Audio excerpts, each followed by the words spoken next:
OctoberFest.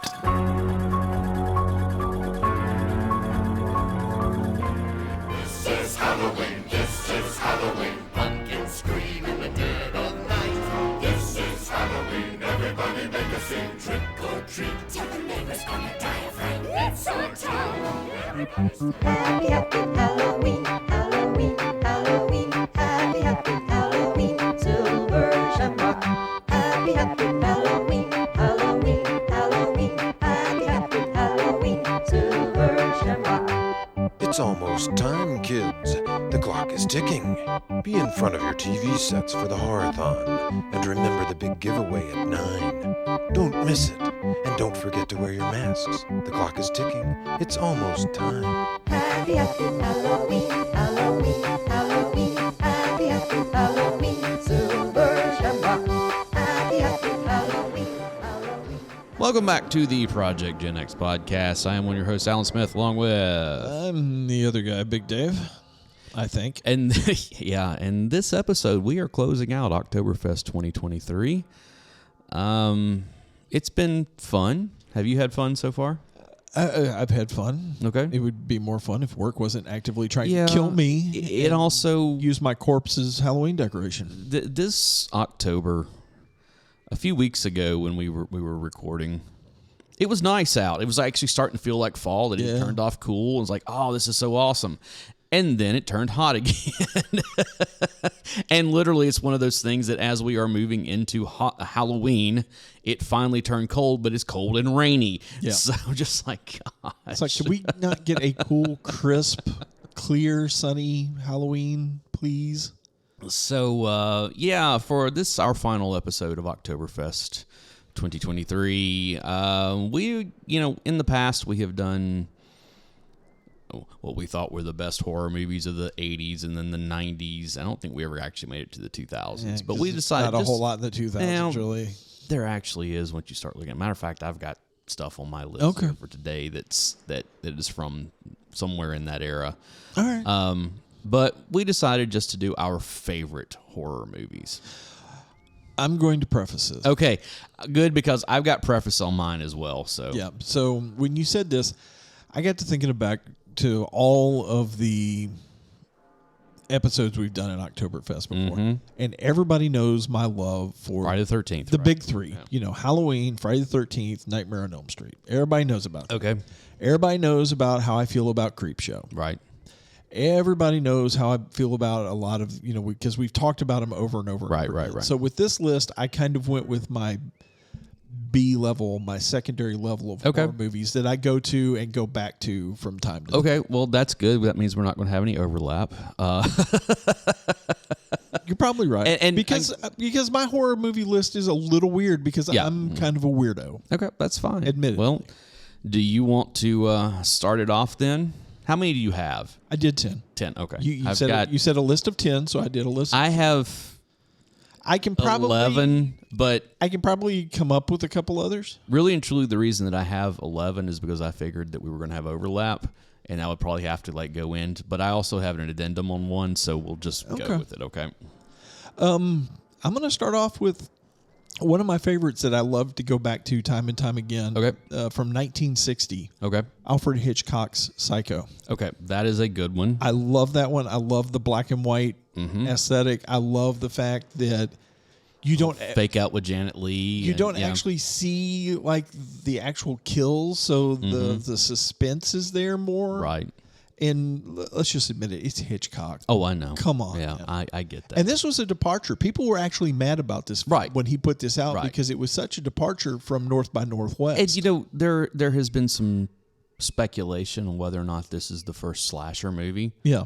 I know there was a French film, I can't remember the name of it now, that I think predates this, that people kind of go back to as being the first slasher movie. But nobody does it like Hitchcock. Exactly. Come on. Maybe this is the first American slasher movie. I don't know. Yeah, that's okay. I mean, I'm not mad at anybody who says that it is. Let's put it that way. Yeah. So, So And, okay. if you haven't seen it, you've got to go back and watch Psycho, the original. It's the a original. classic. Don't watch the Gus Van Sant 1998 no piece remake of garbage. that- Go back and watch the actual Hitchcock version. Absolutely worth your time. Yes. What's your first one? Oh, you know what? I'm just going to go. I have Halloween right off the bat. That's a good choice. I went with that one, and I figured you probably would. That's why I had an 11. No, I did So not. I've talked about the others ad nauseum, so I didn't want to duplicate that. I'll tell you right for now, our listeners. I wanted to give them some other things to chew on. Okay, that's fine. You know what to say about Halloween that hasn't already been said. I mean, it really did start. I love it. What we know is the 80s horror slasher. I mean, it was the first one. It was 78. It was the first one. Yeah. And then after that, that's when you get your Friday the 13th and your Nightmare on Elm Street and your Chucky's and your all the rest of them that came after that. And this was the one that that kickstarted it. Yeah. So, and it's still a lot of fun to watch all these years later. So. Yep. Okay, what do you got? So I kind of stayed back in my black and white era, and I went with the original 1956 version of Invasion of the Body Snatchers. That is a good one. Where it's technically a sci-fi. I was going to say. but it very much has a horror movie suspense type thing to it. I contemplated a couple of things that were sci-fi. Yeah. That I was like, okay, I might cheat with this, but then decided not to. I But mean, that is a good one. That is one- a good one. Because believe me, if I were going to do that, I might have gone with the Thing from Another World. Oh, Because I do love that. Yeah. That is, and I understand most people love the remake that Carpenter did later, but I really love that first black and white. that 1956 black and white Invasion of the Body Snatchers, even though it's a sci-fi, it would have been a double feature with like another horror movie or something like that. And it's just kind of fun to pull out the alien sci-fi stuff. And it is very much a horror movie. Yeah. Even though it's aliens. It's kind of where that phrase you've heard people referred to as pod people. Right. That's exactly where it came from. That's exactly where it came from. Ooh, you all right? Yeah, I'm good. We just ate. So since we're going with older movies, I have Romero's original Night of the Living Dead. I knew you would have that one on your list, so I left it off. I love that movie. I do too. I know, and it's funny because we've covered. There are several movies on my list that we've covered on here in years past. Okay, I don't have anything from this year. I stayed away from that. Because I contemplated putting Silver Bullet on here because I really do love that movie. I know you do, but we just talked about. We just talked about it just a few weeks ago. So, but yeah, Night of the Living Dead. That movie is so good. We talked about it. Was it through 2-3 years ago? Yeah. We went back and did a dive on it, and it still holds up all this time later. Like all these years. That was 68 when it came out. Something like that. Was. Yeah. We're talking 50 plus, 55 years at this point when it was released. Such a good movie, still holds up, still creepy. I love the way they do the Living Dead. They never call them zombies. I love the way they do the Living Dead in that they're very human. Yeah. I mean, and not just in that, they're humans that are, but it's one of those things where you're always kind of looking at them like, is there really something wrong with, like when you see the first one, when they're in the, when Barbara and her brother are in the cemetery and the guy comes stumbling up, it's like, what's going on? Is the guy is there something wrong with him? Is whatever. He drunk? What's going on? And then it's just full on. There's no explanation. You just go. And I love that. And that is such a good. Hardly slows down. No, I know. What's your third one? 1983. Okay. The John Carpenter directed Stephen King story, Christine. Okay. I love this movie. Okay. I love the book more, but I love this movie and kind of the aesthetic of it and the whole John Carpenter. It's because it's a car. That's why you like it. It's a classic car. There's actually a lot of classic cars in this movie. I know. Especially that Chevelle. Yeah. But that Plymouth Fury and the way it's kind of the car everybody wants because when you wreck it, it fixes itself. Yeah, no joke. The problem is that it possesses you. Yeah, and then you wind up killing other people. Yeah. There's give and take in every relationship, and it's all about compromise. Yeah. So and eventually they drive you crazy. We need to talk about something, Dave. Maybe. What's your next? Christine's a good, and another John Carpenter. Yeah, it's a double. It's a double for me. One because that it's Stephen King and John Carpenter. One that I did not put on my list. The John Carpenter movie is They Live. Yes, and that's because that is a sci-fi movie. It is. That is a but there are horror elements. You to could it. squeeze it. You could. It's kind of a. But I'm going to go with, again, it's a movie we covered last year, Poltergeist from 1992, because that movie, as a kid, I thought it was just incredible. Yeah. Being 9, 10 years old, or I guess I was about 9 when I first saw it. Getting it's freaked like, out. oh my God, this is such a crazy movie. And then fast forward and watching it years later and being like, this is still a good movie. Like, yeah, the special effects are a little janky in a couple places, but by and large, since it's all practical, it holds up really well. And the fact that the whole thing was cursed anyway. Yeah, and there's all that too. But yeah, that's my number. What was that? 3 or 4 or 3? 3. Okay, what's your number 4? Number 4 is kind of a conglomeration. Mm-hmm. It's the Evil Dead series. Okay. So Evil Dead 2, and Army of Darkness. The first 2 are really kind of traditional horror movies, where Army of Darkness is a comedy horror. Mm-hmm. And the ridiculousness of Army of Darkness is what just kind of seals it for me. I love that series. Did you watch Ash versus the Evil Dead? I did. I did watch the series, and I enjoyed it. Was it Evil Dead Rise? I have not watched that one. Or the remake of it. I heard from people who love those movies that remake is actually pretty good. Really? Yeah. I have a tendency to stay away from it. Wasn't that recent, though? Yeah, like, I was about 10 years ago, I think it was. Seriously, I think it was about 10 years ago when it was released. I think it was at 2011 or 2012, somewhere around there. I think it was sooner than that, but whatever. Hold on. It's not like we don't have all the knowledge of the world right here. Evil Dead. I could be wrong, but I feel 2013. Okay. It was 2013. So yeah. So they did a remake of that? Yeah, so that was 10 years ago. Yeah, there was a remake. Huh. And apparently, I think Raimi had something to do with it. Like he produced it or something. I don't know. I love the fact that the cabin is actually here in Tennessee, in kind of an undisclosed out in East Tennessee somewhere. Yeah, I know. And what was funny is there was an interview with Bruce Campbell, and somebody was talking about going out and trying to find a cabin. He's like, "Look, I have friends in East Tennessee. Do not go to the cabin. Yeah. Do not go to the cabin because you will get shot. Exactly. And then they will shoot you again. From what I understand, that cabin was barely standing then. Yeah. And guarantee it's not there. So do not go trespassing and trying to find the cabin because you will become a deadite. Okay. The hard way. My next one. Sure. Another one we covered a couple of years ago. Yeah. Creepshow. Yes. I did go with Creepshow. Yeah, I figured you would. Because, again, going back and revisiting that movie, it was just so good. Like it's fun. I always loved it to begin with. Because it's fun. It's a lot of fun. It's a horror comic in a lot of ways. That's been made absolutely. Into a movie. Absolutely, it's a horror comic book. That's the whole premise of it. Of course, it's also their version of Twilight Zone in a lot of ways. This anthology of telling these different stories. And of course, it all goes back to the old EC comics. The Tales from the Crypt and all that kind of stuff. It was all because that was the whole thing. Is that Romero and Stephen King? They loved that stuff. Yeah. And so that's why they did it. And it just held up so well. It really did. And I'll get out of the more obvious stuff here in just a minute. But those are I'm kind of like, okay, let's get all that going. I only have one that we're repeating. Okay, and it's this one. Okay, and it's because I just love it so much, and it's because it's another Stephen King. Mm-hmm. Pet Sematary. Pet Sematary. I know we talked about it a few years ago. It's been a few years back. We did, yeah. But I love that movie. It is. It's a great movie. I love the books more, but it's still a pretty good movie. And the fact that we've got a Ramon song out of it. So sometimes dead is better. Yeah.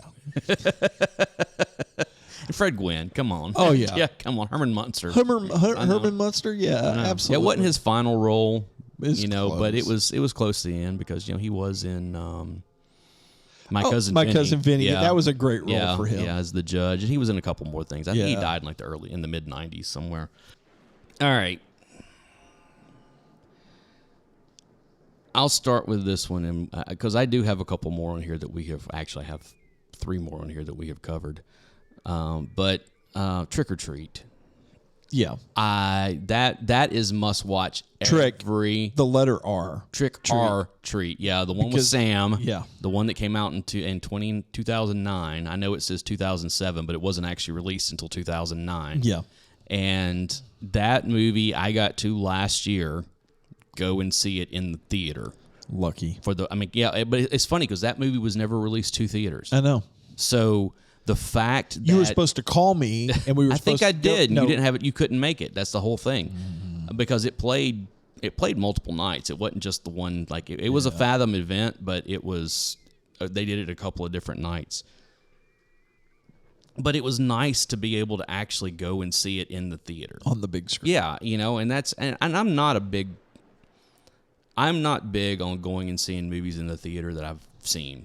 I used to be. It really depends. Back when the theaters were comfortable. I hate these new lounge chairs. I know. I hate them. Say something about it every time. I hate the lounge chairs. I hate to reserve seating. Now, see, I don't. Screw the movie theaters now. I'd rather sit at home and watch it. Well, believe me, my home theater system is almost getting believe to me, par. there's a lot of that for me as well.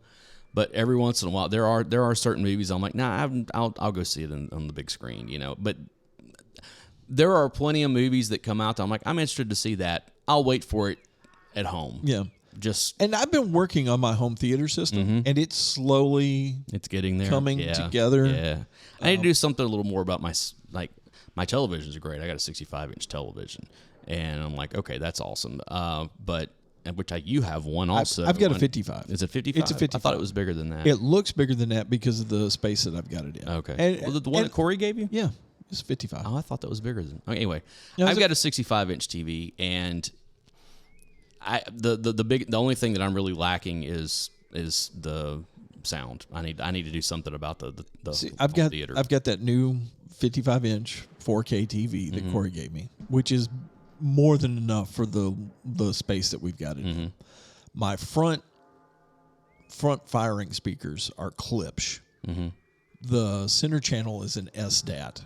I'm kind of piecing it together. My home theater system is actually Hardin Carman. And it's 5.1. I just haven't added the surround back or the subwoofer yet. You're saying words. But I guarantee you that the surrounds and the subwoofer are going to be Klipsch. Oh, I guarantee. Okay. I got you.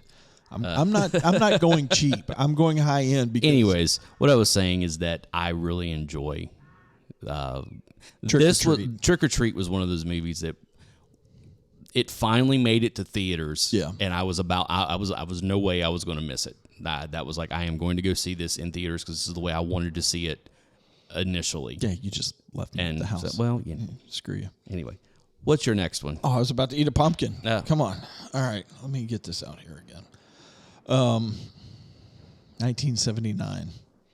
Okay. Phantasm. Oh, that's a good one. Phantasm. That movie freaked me out. That is a good one. That movie is freaky. That was a VHS rental at a bunch of us got together over at another dude's house, as a sleepover, and we talked his dad into renting Phantasm. And I think, what was the one that had the creepy guy with the black hat? Master of Puppets. Puppet Master. Yeah. The little blade and all of it. Yeah. So not Master of Puppets. That's something different. Yeah, Phantasm. Yeah. I remember of all their talk of being Master of Puppets, I've never seen a puppet in any of Metallica's stuff ever. For me, getting to see Phantasm the first time was Fangoria magazine was running because Phantasm 2 was just coming out. This is the late 80s sometime, and they kept talking about it and it just so happens, I remember like reading all about it, and all the stuff, and everybody talking about, Phantasm's this great movie. I was, 15, 16 years old, somewhere around in there, and I don't even think I was 16. I'm not even 14 or 15. It was in the late 80s sometime, so I wasn't quite 16 yet, and it just so happened that one of our local UHF stations was showing it one night. It was like, really? Yeah, it was their midnight movie, It was the old Channel 30, back so you saw it edited. Yeah, but that's the first time I saw it, though. Didn't make it any less creepy, though. I mean, it was just like, especially because I was laying in bed watching it with the lights off. Yeah. On an old, tube TV. huge 19-inch tube television that weighed about 300 pounds, you know, and it was one of those things. It's like, oh, dude, this is freaky. Yeah. Yeah, definitely worth a watch. Yeah, absolutely. That's a good pull. That's a good pull. When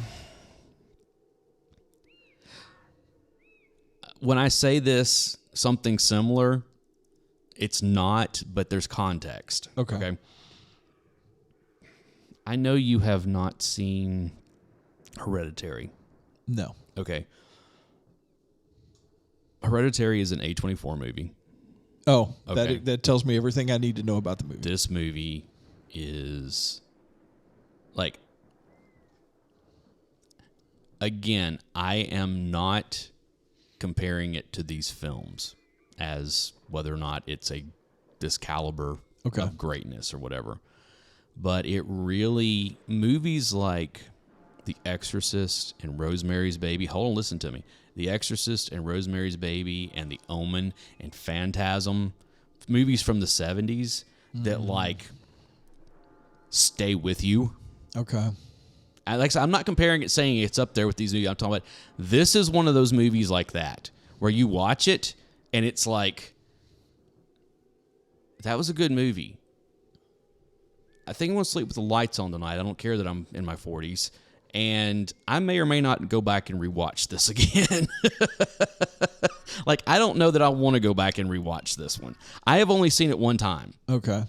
And it's one of those, I suggest everyone watch the movie one time. Because a lot of people didn't like it. I mean, straight up, they're like, oh, this. But it's one of those things that, like, for the people who, like, really, who like this movie. Yeah. Everybody I've talked to who liked it was like, yeah, that was a hard watch. I don't know that I'm going to go back and rewatch that again. All of A24's stuff is, a hard watch. All of it. A lot of it is, yeah. Quite a bit of it is. But have you seen the trailer for the Iron Fist? No. Or the Iron Claw? No. Okay. It's about the Von Erichs, the wrestler, the wrestling family, but A24 is making it. So it's not going to be good. The trailer looks great. I don't know what you're talking about. A24 makes good movies. I like A24 movies. They have an aesthetic that they go with, and like Hereditary and another movie that I have on here, and one that you saw that you liked. Which one? All right, fine. I'll go ahead and do my next one. The Witch. It was okay. Yeah, that's an A24 movie. It wasn't great, but it was all right. Again, it's that really unsettling. Like, get your phone off the table so I'm getting your static in the. No, I'm hearing the thing. I'm hearing it over here. Man, go on. But my list is on my phone, so you may. Well, I know mine is too. That's why I have it sitting over there. But yeah, I'll go ahead and you can do two after this. But I've got The Witch on here also because we covered that a few years ago, and again, it's got that weird like. Is this really happening? Like, am I seeing this? Is this happening or is this not happening? Yeah. Yeah. And Hereditary is the same way. Like all the way through that movie until you get to the end of it, you're like, is this really happening? No, this isn't happening. Is this happening? I will go back and I'll watch Hereditary. All right, look. Just to make saying that, okay, do not go watch Midsommar. Do not. That movie is so far up its own ass. And just long and terrible.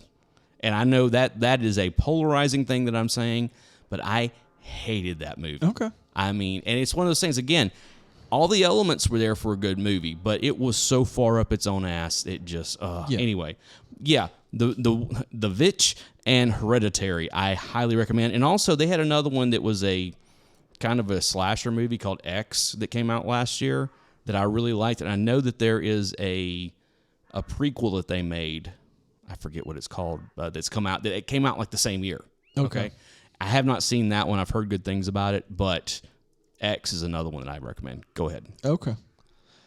The next, it's a 2-movie series. It's actually more than that, but I discovered it on USA Up All Night. Okay. And is it Night of the Creeps? No. Fell in love with this weird little movie and found out that you could rent these at Blockbuster or Hollywood or movie gallery, gallery, whatever, your local, whatever. And so when I found them on VHS, I went and I rented both of them. And it is, everybody knows them as Reanimator and Bride of Reanimator. Yes, but if yes. you actually go and look at the title, it's based off of an H.P. Lovecraft story. Right. And just for the fun of it, I rewatched Reanimator last night. Good, man. Reanimators and Bride, both of them, Reanimator and Bride of Reanimator, are so much fun. Yeah.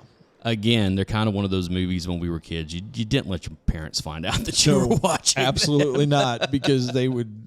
Yeah, it gets over the top towards the very end. much. Yeah, but it's a traditional weird slasher.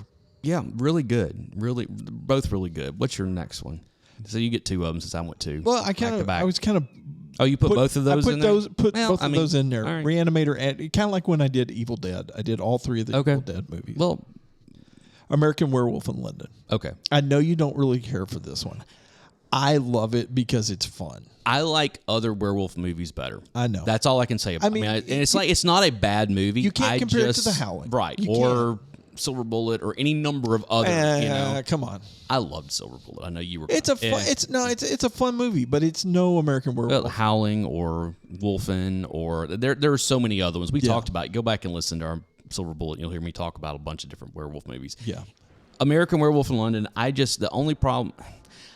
My problems with that movie are more to do with the lore that they create inside of it, more than anything else. And You're outside a of that, I get it. Outside of that, I'm fine with it. That's just those couple little things that I'm like, all right. So, but not a bad pull. Not a bad pull. Yeah. What you got next? Let's see. Where am I? I did that. Okay. Blair Witch Project. It's a good one. Yes.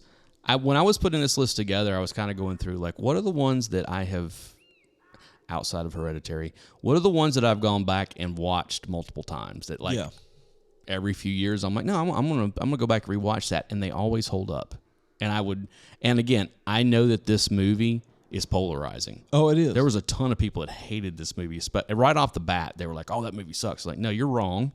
So it's just because you're not smart enough to get it. And I know a lot of it is the fact that we never see the witch.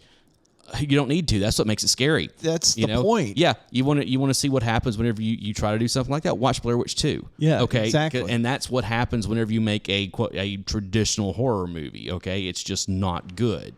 But this really kicked off all the found footage stuff.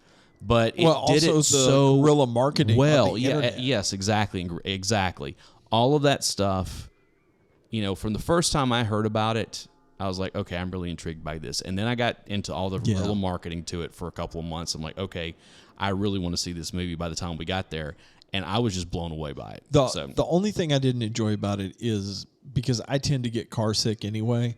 The shakiness of the camera kind of that messed didn't with bother me so much, but I would have get it. I would have to stop and close my eyes and just let the movie play and just honestly, closing your eyes and just listening to what's going on is creepy. And I know one of the things people really don't like is all of the early interactions with the three people. Like, oh, these people are so annoying. I don't like any of them. Well, it doesn't matter. It doesn't matter. Okay. As somebody who went to Western, and was in the broadcasting department and was learning television, video, those people are very real.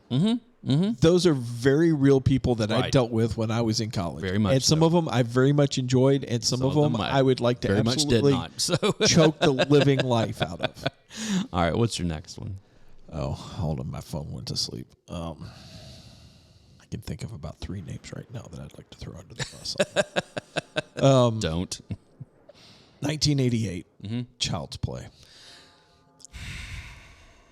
Okay. No, you're not a Chucky fan. I'm not a Chucky. Look, that first Child's Play movie, I really liked. That's the one I'm talking about. And then I liked when they went silly with it later, like when you get to Bride of Chucky and stuff like that. I liked it again, but like 2 and 3, I do not care for. I agree. But that first one, I really did like. First one, and getting into the whole occult part of it, right, and going all the way, it ties back into that Twilight Zone with the talking chat, talking Tina, yeah.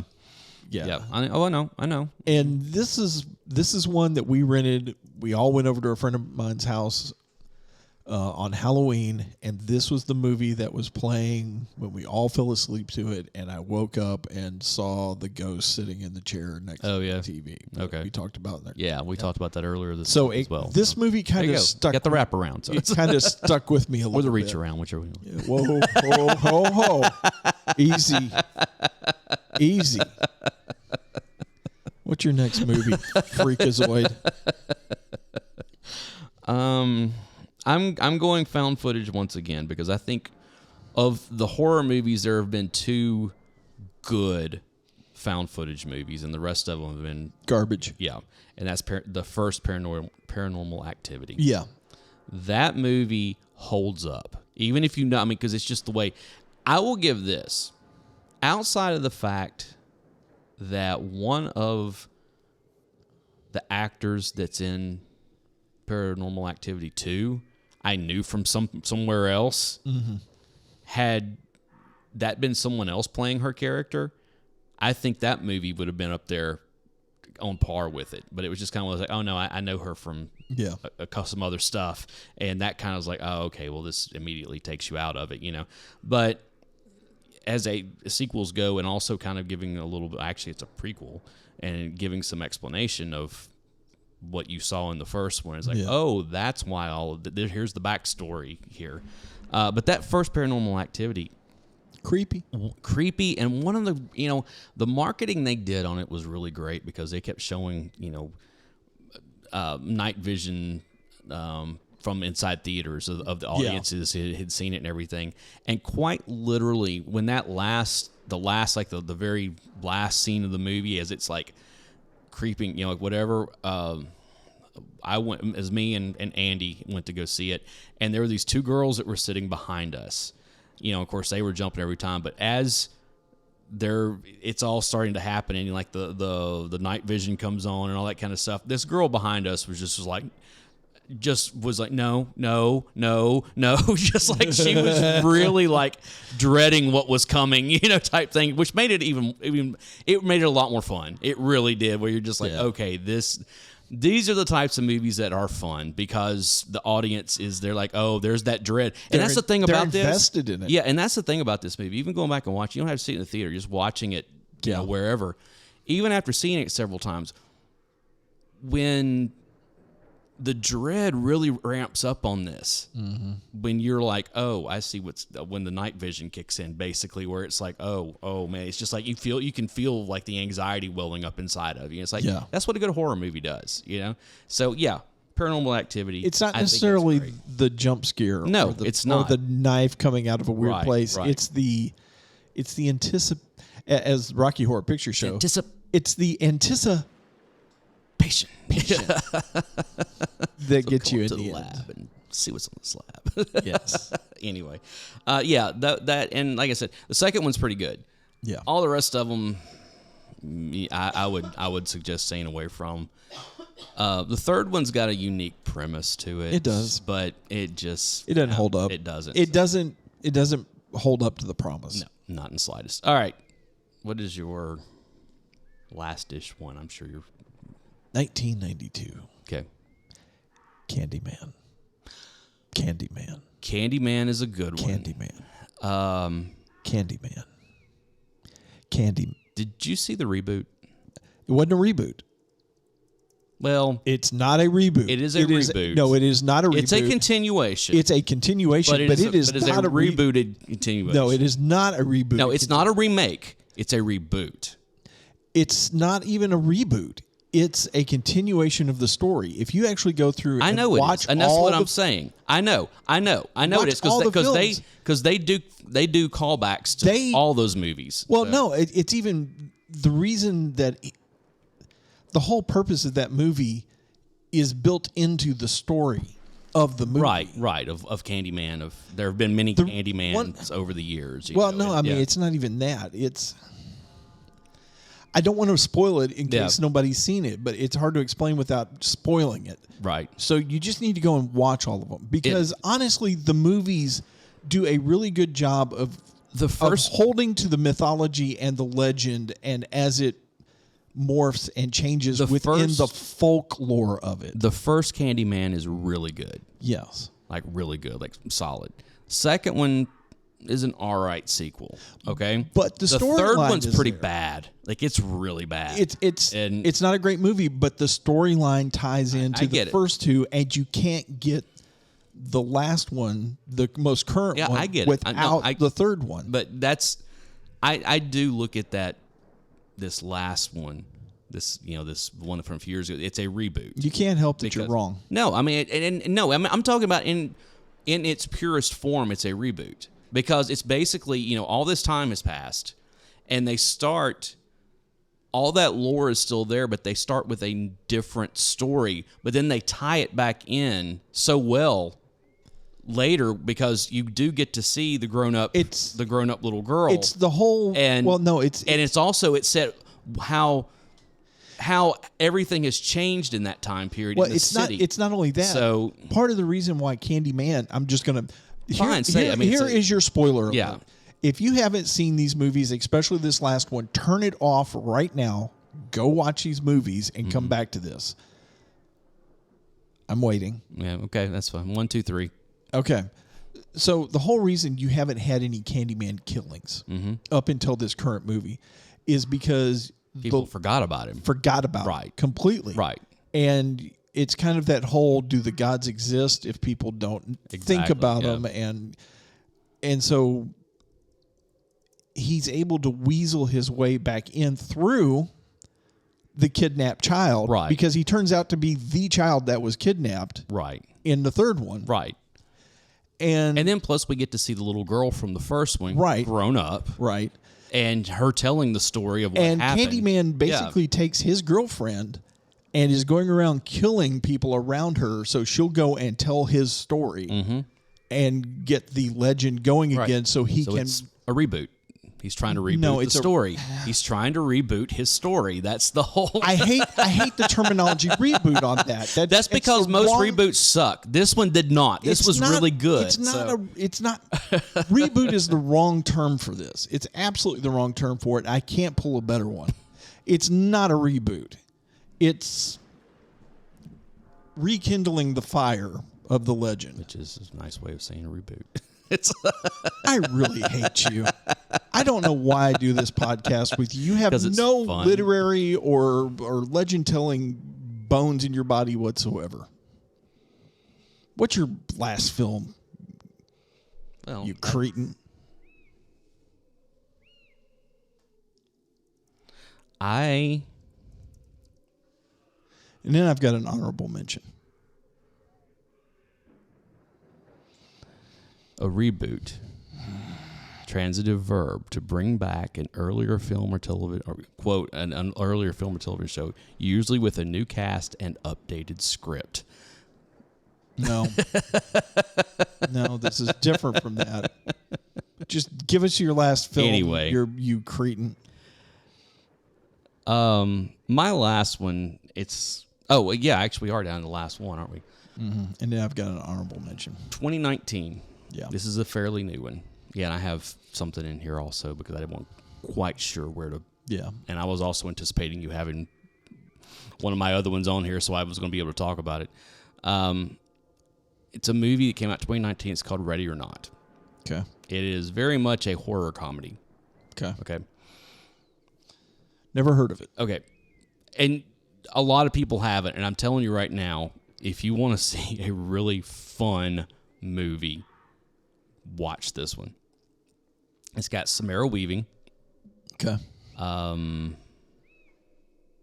Adam Brody is in it. He's one of the supporting characters. It's got what's her name? Andie MacDowell is in it. It's one of those things where you see a lot of people like that, and there's other people that I don't really recognize so much. Yeah. A whole bunch of hey that guy. Yeah, there really is, and I'm sure that since in the 4 years since it came out, some of them have probably gone on it because I haven't seen it in a while and really sit back and say. But I love Samara Weaving. I love her. So how do I describe this without giving it away? Okay, so she is marrying. She's getting married. Starts off at the wedding. They're getting married, and the family of the guy that she's marrying has made its fortune. I have heard of this movie. Made its fortune in board games. Yeah. Okay. So they have a tradition that on the wedding night, everybody has to gather together and they play a game. Mm-hmm. Okay. If I tell you any more than that, it's going to ruin the whole movie because it is such a good movie. And the ending is one of those like... When you started telling me the premise, I was like, oh, I've seen the previews for this. This movie is spectacular. It's got... Look, here's what I will compare it to. Okay. Cabin in the Woods. Okay. Where you start off on one path, and then by the end of it, you've gone through 4 or 5 other things to wind up where you are. And it's got one of those endings where you're like, oh, wow, they did that. Yeah. Okay. Yeah, I've always meant to go and watch this movie. Unfortunately, this is not streaming anywhere. Oh, I hate that. And it's available to rent, that kind of stuff. Yeah. But man, I highly recommend this movie because it's just a lot of fun and severely dark comedy. Okay. Nice. Okay. Ready or Not, it's the name of it. Okay. All right. It's worth every. It's only like an hour and a half long. Worth every minute of it. So. All right. I have an honorable mention. I have something. Yeah. This movie kind of scarred me a little bit. Okay. And I discovered it on USA Up All Night. Okay. Is it Night of the Creeps? No. I'm not letting it go. I've got a feeling this movie has become my Godfather for you. Okay. Because I'm always picking on you about Godfather. I've got a feeling you're going to pick on me about Night of the Creeps from here on out. I can't help that you're wrong. So. And once again, I found that, you can rent this at the movie place. I wish I had not done that. 1977. Okay. It's a movie about a family that gets stranded in the desert, attacked by a group of cannibals. Hills Have Eyes. The Hills Have Eyes. Yeah, that's a good one. That movie scarred me because I discovered it at a younger age, and probably should have stuck with the USA Up All Night version, which was still kind of there is something damaging about those 70s horror movies that just hit differently. Yeah. I mean, they hit hard, and it's like, oh, yeah, Amityville Horror. Yeah. You know, I mean, stuff like that, which I think that's technically 1980 or something like that, but it's still one of those. It still has that. I think that's why people like those Rob Zombie horror, the Firefly families, because he's kind of trying to do the throwback to those 70s. I have those as my 11th one. I just have Rob Zombie films on there at the right. Because of the 3 of them, The Devil's Reject is my favorite and the one I have seen the most. Yeah. Okay. But it's not really a horror movie. No, it's like a 70s slasher. Right. It's more of a it's a how do you describe it? It's a police chase. Yeah, it is. It's more of it was reminiscent of The Hills Have Eyes. A little bit, but and it's Texas not really Chainsaw Massacre kind of blended all into one. And that's another one, Texas Chainsaw in the 70s, But, House of a Thousand Corpses is your horror movie. Yeah. Okay. By the time you get to 3 from Hell, I don't know where it went to at that point. I haven't seen 3 from Hell yet. It's different than the other 2. Well, it's supposed and it really, that one is a police procedural in a lot of ways. Yeah. Okay. I mean, it's a good one. Don't get me wrong, but it really is. It's like, they're on the run again. And, they've escaped, and they're out looking for them. But I put the 3 of them together in this because it's like, you watch those 3 movies, and again, it's got that 1970s aesthetic to it. Halloween's a 1970s horror movie. Yeah. I mean, that again, those movies hit differently. They hit, and you remember them. Yeah. You remember them whether you want to or not. Yeah, like this one. Another one that kind of hit me the wrong way and scarred me was Last House on the Left. For a whole lot of reasons. Don't go watch that movie. No. Don't go watch that movie. I still regret watching that. A friend of mine made me watch that movie, and I haven't forgiven them yet. That's a revenge movie. That's not really a horror movie so much. But I get it. I mean, you could lump it in there, but that is very much a revenge movie. Kind of like I Spit on Your Grave is a revenge movie. Yeah. And again, those movies hit differently. They all hit different. Camp Sleepaway. That's in the 80s, though. Yeah. Sleepaway Camp's what you're talking about. I'm talking Man That Dreaded Sundown, or The Town That Dreaded Sundown. Yeah. Oh, you know what? I'll tell you another one of those 70s movies that just hits differently is The Legend of Boggy Creek. Oh, yeah. I had forgotten about that. Yeah, one. because it's that faux, it's set up like it's a documentary. It's not really. Yeah. It's all scripted, but it feels like a documentary, and it is creepy, even in places where it's not trying to be. Yeah. Where it's like, oh, yeah. Again, those 70s horror movies just hit differently, and they, like I said, they stay with you, and just, Tell you what, you take Easy Rider and you edit it a a bit differently, and you That could be a horror movie. and you change the music Absolutely. up some. That could be a straight especially up the horror. way it ends. Yeah. I mean, that's, yeah, you could. You could make a horror movie out of Well, that. you want to know what the greatest horror movie from the 70s was? What? Deliverance.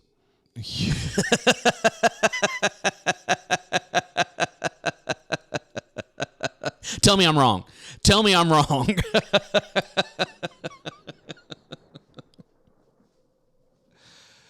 I have no words right now.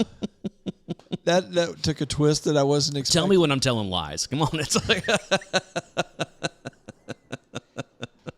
yeah, exactly.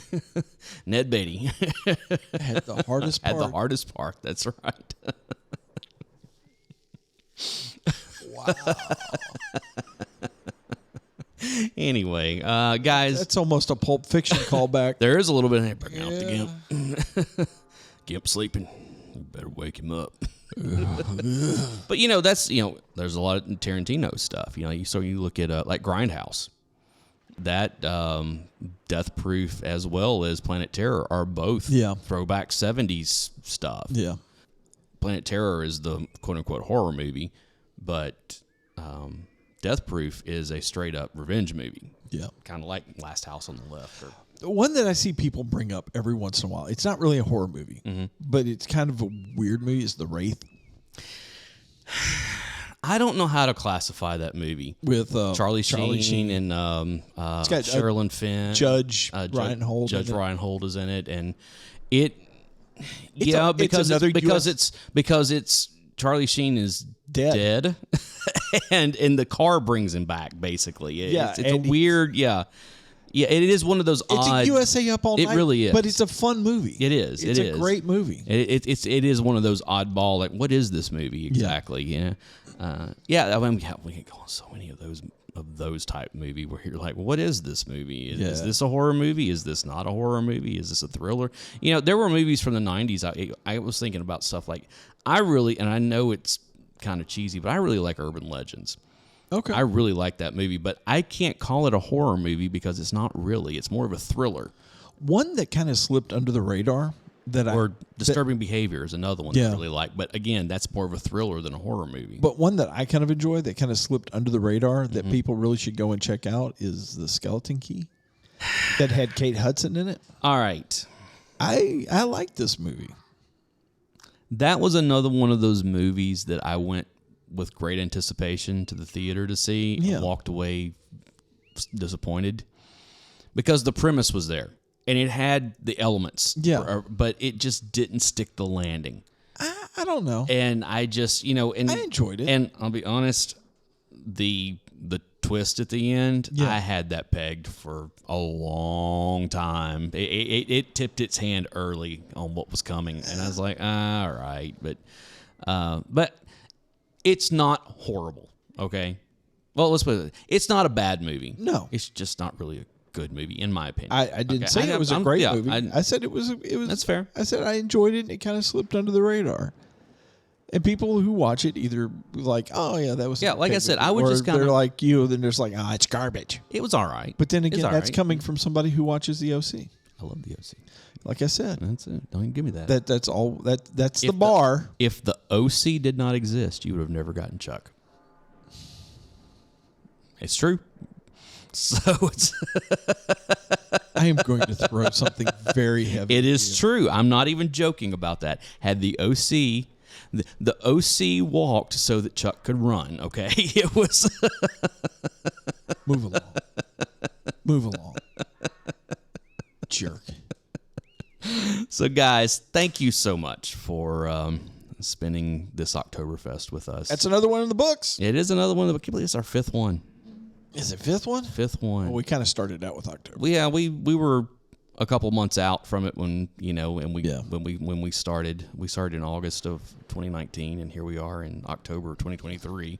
Can't hardly imagine I'm saying those dates. Right before COVID hit. All right, let me tell you a quick story. Oh, here we go. We'll get out of here. So It's going to be another half hour. No. This is a quick story.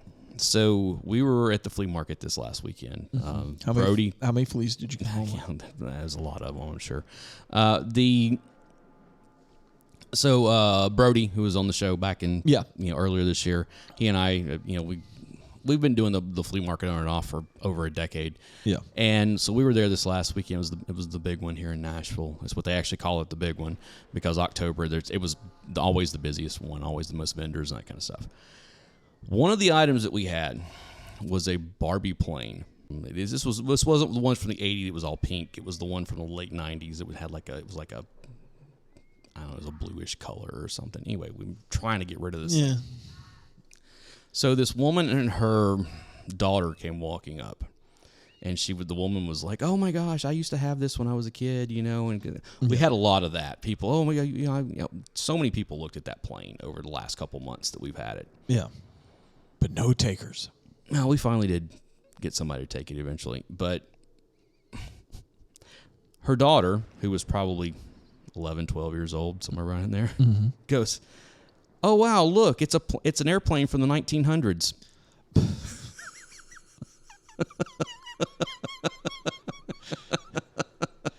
I think a little part of it just died. And it's one of those not wrong, but I don't like her tone of voice. It's like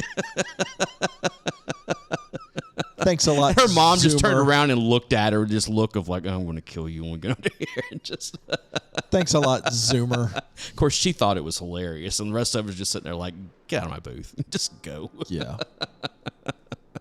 So yeah, saying 2023 is kind of one of those things. Like, no, I come from the 1900s. There's supposed to be a 19, not a 20 in front of everything. So I don't like this current trend. On that note, we will see you again soon, probably in 2 weeks, since this is going to go out right around Halloween. It'll go out on Halloween probably. So we'll see you in 2 weeks with a new episode for the Project Gem. Let me try that one more time. Hold on. Take two. For the Project Gen X podcast, I am Alan Smith. I am the other guy, Big Dave. And we hope that you have a happy Halloween, and we will see you soon. I hope the spooks get you. See ya.